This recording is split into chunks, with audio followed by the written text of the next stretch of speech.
What's up, everybody? Welcome to episode 507 of Get Paid for Your Pad. Today, we are talking about medium-term rental strategies for Airbnb hosts. Something that we haven't really discussed a lot on this podcast, but I think with the flexibility that people have these days, it could be a really interesting strategy to either dive into or combine for investors and for Airbnb hosts. So I've got the expert Zeona McIntyre. She's been on the podcast before. She's a real estate investor. She has her own real estate company. She owns 12 units across long term, midterm, and short term. She's the host of or co-host of the Investify podcast, and she's also the one of the authors of a book that's coming up, or the author. I'll let you correct me if I'm wrong, but the author of a book 30-day stays that's going to be published by Bigger Pockets. So you're doing a lot. I know you started in 2012, same year as I started. I think we talked a long time ago. You were on the podcast, so excited to have you back, Siona. Welcome to the show. Thank you so much. Yeah, I think we met at 2015 at the Airbnb conference. I wish they still did those. Yeah, Yeah, the Airbnb Open, the good old Airbnb Open. I know. And I do have to say that I am a co-author of the 30-day stay book, The Investor's Guide to Mastering the Medium-Term Rental with Sarah Weaver. So yeah, I definitely want to give her credit. Awesome, awesome. I Yeah. appreciate that. Well, before we dive into this topic of medium-term rentals, give us a quick background of like what you own 12 units. Can you just kind of give us your story? You've been in this for a decade, almost. So Yeah. Hard what's to how did believe. yeah, tell us a little bit about your story. Yeah, so the way I started in the Airbnb movement is just from hearing about it from a friend. And he was very persistent. He lived in New York City and he was trying it on his apartment there. And after about a year of him bothering me about it, he told me that he had made $50,000 on his apartment. And at that time, I was in college and I was thinking, like, wow, that's like $100,000 today. It was like a full, really nice salary. And so I was like, man, okay, maybe there is something to this side hustle. So I was living in Boulder, Colorado, where I still live. And I had an extra room. I had a 2-bedroom apartment I was renting. And I had a roommate who was moving out and it was already furnished with all my stuff. And so I thought, well, no harm, no foul. Just put it on Airbnb. If it doesn't work, I'll just get a roommate. And it worked so well that I ended up getting another apartment and doing it for years until I could buy something. And yeah, now it's just taken on a life of its own. So there goes the side hustle. Yeah. So now you own 12 units. You mentioned there's some are long term, some are medium term, some are short term. So you do kind of doing a little bit of everything. Yeah. Tell us a little bit more about those units and like where are they located? Yeah, so I was a co-host for People for a long time. That was kind of my entry point. And so I have co-hosted in 5 countries, all over the US, 60 units. And so that gave me the skill and know-how to break into new markets. I think a lot of times people get a little bit contained with like, well, I'm in one city and I'm going to have all my rentals in that city. But very quickly, I realized Boulder was too expensive for me to get too many units. So I had one here and then I moved to St. Louis and I ended up getting 4 there. And then I eventually got some more places in Colorado, got some places in Florida. I have a place in Washington State. So they're kind of all over. And it really just depends on where I find the next exciting deal. Mm-hmm. Right on. Yeah, Awesome. Well, let's dive into the topic for today. sure. Medium term rental strategies. Like, first of all, like how do we define a medium term rental? Well, exactly as our book states, it's 30 days, right? So it's kind of this magic number that as soon as something is under 30 days or even 28 days, cities will crack down and be like, these are short term rentals. And so I feel like medium term rentals have really grown out of this necessity of, hey, we're not allowed to do short term in a lot of places now, but we can do medium. And since COVID, so many people are traveling and they're living in medium term rentals full time. So Mm-hmm. there's a lot of demand for it and really not enough people offering them. Yeah. Yeah, I've kind of experienced that myself as I was a digital nomad from 2010 until 2018 or something. It's always really Yeah. hard to find affordable accommodation for like 2 or 3 months, or even for one Yeah. month, because Airbnb is like usually just too expensive. And then, the other option is to go on Craigslist and to find somebody who will sublet it to you, which is a lot of work. And yeah, I've always wondered, like, it'd be nice if there's like a platform like Airbnb, but then for those medium term stays. But I guess, we can use Airbnb for medium term stays. I think it's actually the fastest growing category on the Airbnb platform right now. Yes, it definitely is. And I don't know if you've kind of experimented with Furnish Finder, but Furnish Finder is exactly that. It's month to month for the Mm, most part. yeah, Yeah. yeah, yeah. I'm familiar with them. Yeah. Okay, so medium term rentals, it's 30 days. So what about like 40 days or 50 or 60 days? Is that a medium term rental too? It is. So it's anything above 30 days furnished, right? Right. So unfurnished is kind of a whole different game. And Hmm. I think it's just harder because you've got people moving furniture in and out and scraping your walls and making problems. So I Yeah. like having furnished spaces. So let's touch on the advantages of medium term rentals over short term rentals. So you've already mentioned, some markets, it's just not possible to do short term rentals, right? So Yeah. you kind of don't have a choice. But what are some other advantages that you've experienced? Yeah, so what I was finding from doing short-term rentals for so many years is that there was this kind of period of the first maybe 3 days that people would be asking a lot of questions, right? They're trying to get to know your house. What's the Wi-Fi? Where's the trash? How does everything work?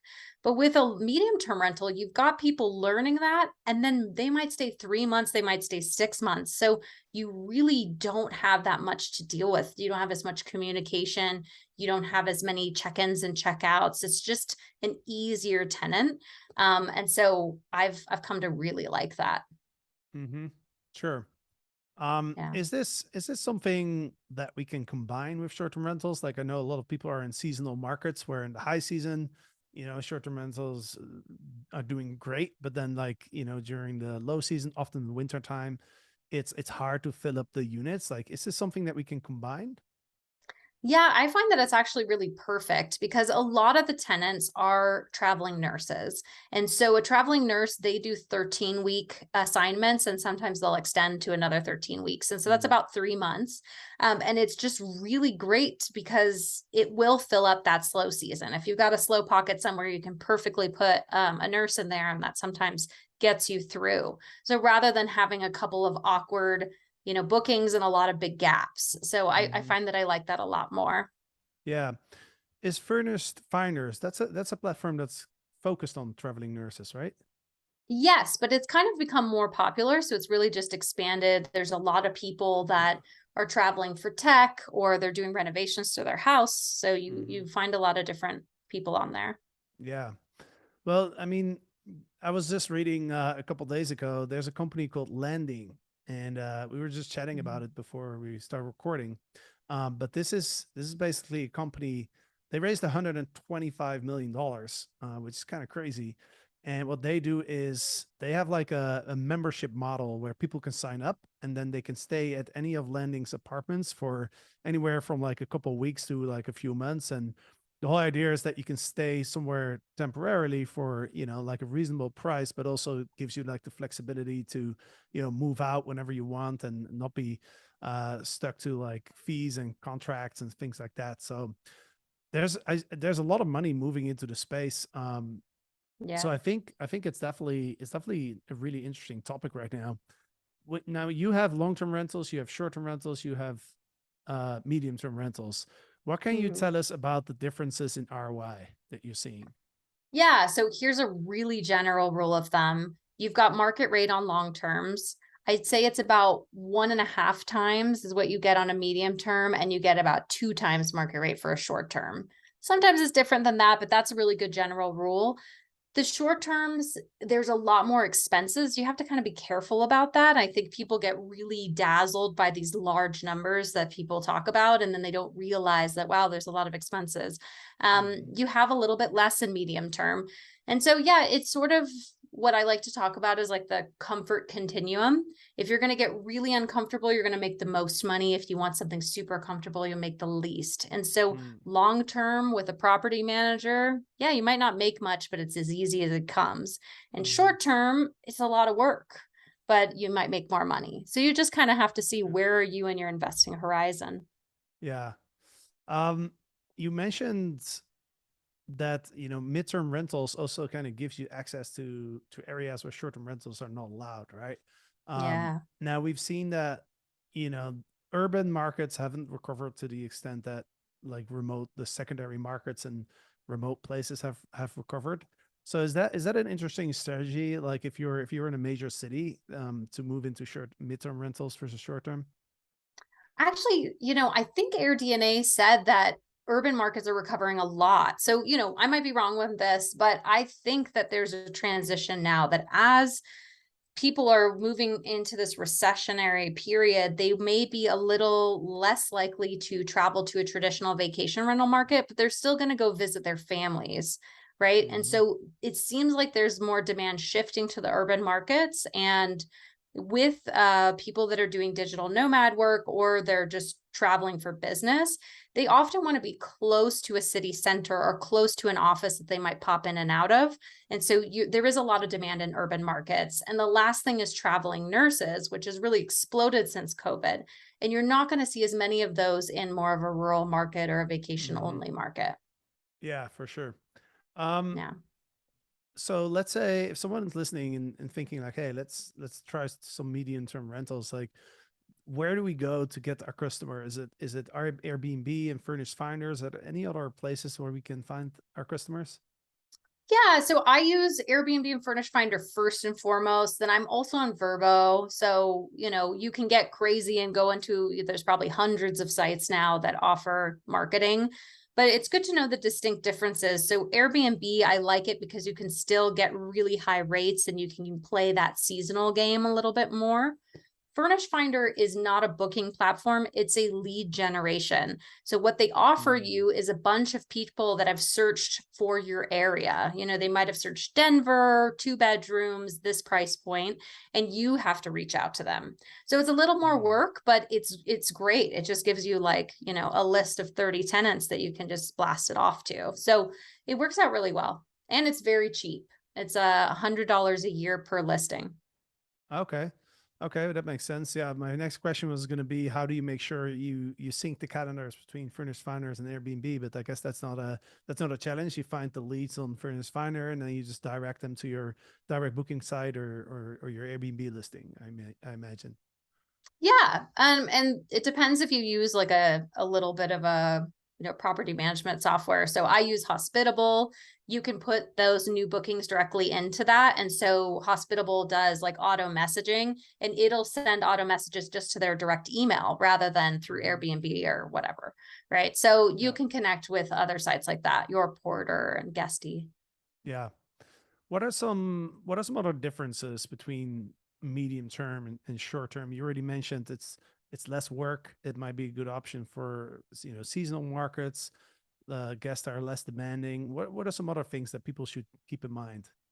It's nice to have a actual workspace in there, and so you might even consider having a monitor that someone can plug into because people like having that. Mm, So just knowing that they're going to be working there. mm, Another thing that we like to consider is just that they're probably going to be cooking more. So you want more of a built out kitchen rather than just, one frying pan and one pot. Sometimes Airbnbs are just a little bit slim in the kitchen area. So, thinking about someone being there longer. Um, yeah, I would say those are kind of the main points. It's not yeah. terribly different. I'd say the last thing is that we give people a starter box of supplies. So, they might have 2 rolls of toilet paper, paper towels, 2 trash bags, but we're not thinking like, wow, we have to supply them for 6 months. They're taking care of themselves. They're living Hmm. there and they have Yeah. their own kind of like pride of ownership happening. Two questions. Number one is I'm thinking like a some workout area or maybe some weights or a yoga mat Mm. or something like that might be useful too, right? Yeah, I mean, it's a great idea for sure. I haven't Because done it, but you could. yeah, it's just like I'm just kind of looking at myself. like when I stay at an Airbnb, I feel like since COVID, like everyone's like kind of a bit more focused on like living healthy, and Yeah. just having like a pull-up bar or something like that, or some push-up, how do you call those things? Handles, can go a long way. I've interviewed people on the podcast actually who invested in like a Peloton bike, to offer Wow. their guests a way to work out. So I think that's That's pretty interesting. cool. Yeah, for sure. And there was one more thing that I was thinking about. Oh yeah, stand-up desk. Like I have a stand-up desk right Mm, here. To me, that's a game yeah, changer. I can't totally. sit on a normal desk and work all day because like my back starts hurting. So for me, that's a huge game changer. If somebody has a stand-up desk, I'm down. Jasper, why are you still working all day? You should be free by now. It's a good Funny. question. That's a good question. I was just chatting with Eric about this on our last podcast. How we're working like so many hours, but Mhm. it doesn't feel stressful though. It's just kind of fun. You That's know what I'm good. saying? So Yeah, we all have our hustles. yeah, for sure.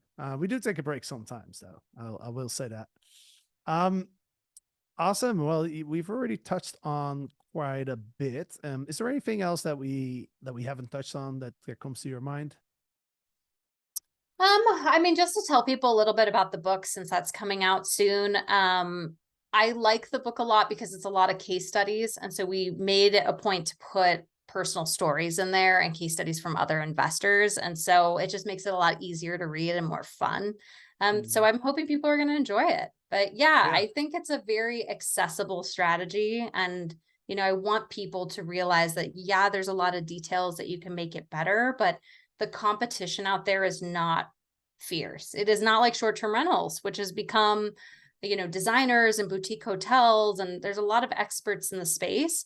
Medium-term rentals are still a lot of, grandma apartments and basement units with dark photos. Like it's easy to beat the competition if you have a little bit of know-how. yeah. I'm trying to think like what other differences there are, and pricing is one thing that comes to mind. Sure. Can you touch on maybe some pricing strategies? Yeah, so it's interesting, but I still use pricing software. And so if you're using Price Labs or Beyond Pricing, even though they're looking at it by day, it still adds up to a monthly price. And Hmm. so I find that it's good to still have that because what most people are doing on Furnish Finder is they have one price for the entire year, but they're really missing out on their high season. And so, I've got some one bedroom apartments here where I can rent them for like 2,400 a month, but in June, July, I can get 3,000, then I can get 4,000. And so if I miss that, it's a big difference. And so it's just good to kind of know that you have that option. And that's why I still use Airbnb. Yeah. Okay, Yeah. that makes sense. Yeah, it's still Hmm. good to get the seasonality of the pricing from the apps, and also I imagine Yeah. also still the updates, right? Like the daily price updates that it sends, which helps Hmm. the ranking Yeah. in the search results. Another thing that comes to mind is cleaning. Like, do you offer like a mid-stay cleaning, and what do you charge for that? So we don't handle that. Basically, it's one of our automated messages. Maybe 3 or 4 days in, we have an automated message that goes out with our cleaner's number and her hourly rate, and just like, hey, if you want this, obviously Mm, we would love that they do that. We get them hooked up. But I think it's just a nice thing to give our client or give our cleaners more clients, right? mm-hmm. But yeah, Sure. we don't include it. Yeah. Okay. That's and what about pets? Like, do you love pets? I don't. And there are a lot of people traveling with pets. But I find that especially the nurses with pets, they're at the hospital for really long hours. And I've had just a lot of damage or just like really dirtiness with Mm, pets. And the regular nurses, not so much. So I really just stay away from pets. There's enough tenants and enough demand that I don't need to do it. yeah. Okay. Is there Yeah. is there like a bigger risk as well sometimes? Because I can imagine like if you're let's say if your minimum is like 30 days, and then Yeah. you might have a whole month where you don't have anyone. How do you deal Yeah. with that? How do So you manage that risk? That doesn't happen for me. What I find is that with a long-term rental, people are moving in the 1st or the 15th. With a short-term rental, it's anytime, right? Medium-term rental is pretty similar. People are moving on the 28th or the 16th or the 8th. It's, so you can really find tenants where it's the exact same day or one day apart. Is this generally what we look for? So one of the ways that I do that is I don't do instant book, Hmm. which is a disappointment because it does help you show up higher in Airbnb. But I would rather have someone reach out to me because I know that medium term people generally have some flexibility. They might be driving out, they could come a couple days earlier, a couple days later.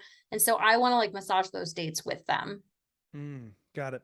So for Yeah. example, let's just say like October 1st, somebody comes in, they stay for 30 days, right? So let's say 31 days.